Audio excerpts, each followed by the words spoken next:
السلام عليكم ورحمة الله.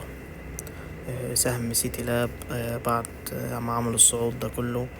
آه، وامبارح فاجئنا كده وعمل لنا هبوط. بس احنا هنفهم هو ايه اللي عمله وليه عمل كده.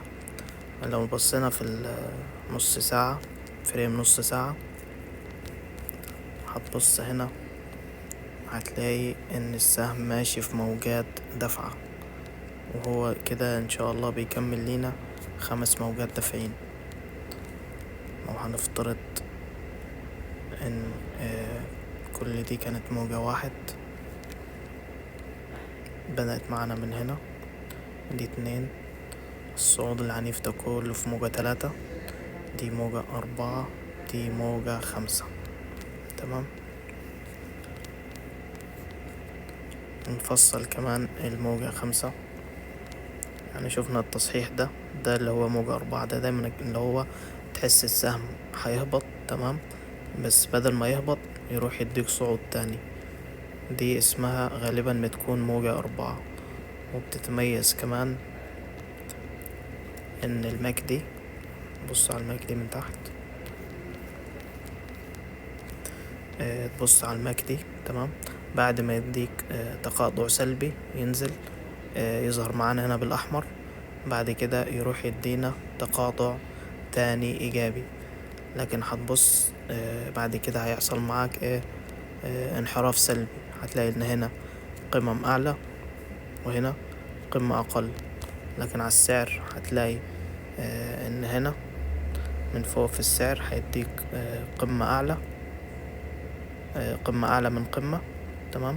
لكن على الماكدي بيديك قمة أقل من قمة، فده بيكون انحراف سلبي. ولأن بعد ال5 موجات دي بيحصل معانا التصحيح، يعني هو كل اللي عمله ده يعتبر تصحيح صغير، اللي هو تصحيح في الموجة 4. بعد كده بيعمل تصحيح للموجة كل كاملة، الصعود ده كله. يعني هو حاليا بيخلص في آخر موجة صعود، ممكن يخلصها خلال يومين الجايين مثلا. فهو حاليا اهو هيعمل لنا صعود تاني، لسه في صعود تاني.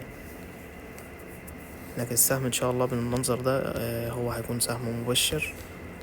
بس يعني مكان الشراء التاني يعني سعر الشراء التاني اللي هيكون بعد كده الكويس هيبقى بعد كسر القاعدة.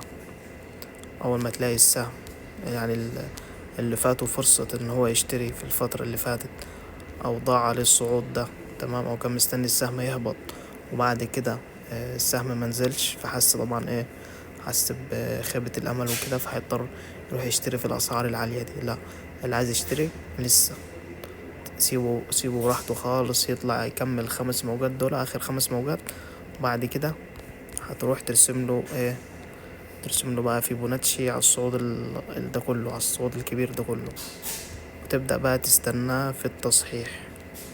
يعني لو هنا هيوصل لك هنا تبدأ تستناه في التصحيح، تبقى عندك نسب فيبوناتشي اللي هي اللي تشتري عليها.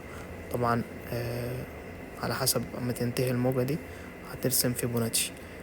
طبعا النسبة اللي هي الذهبية اللي هي غالبا السهم ينزل ليها، اللي هي 61 في المية، دي أفضل نسبة تشتري عليها.